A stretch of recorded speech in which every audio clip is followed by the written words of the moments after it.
porque eran tantas las veces que rompía parte de los dientes y tal, y yo ya no sabía lo que hacer. Entonces aquí me recomendaron que sería conveniente hacerlo del bruxismo.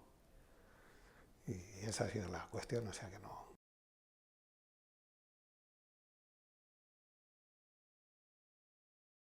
Pues hombre, actualmente tengo una relajación más llevadera y no tengo la tensión que tenía, y desde el momento que lo hicimos, pues yo ya, hoy día ya duermo sin cédula ni nada, o sea que bastante bien. De que iniciamos el tratamiento yo nada, no he partido nada y diferente total.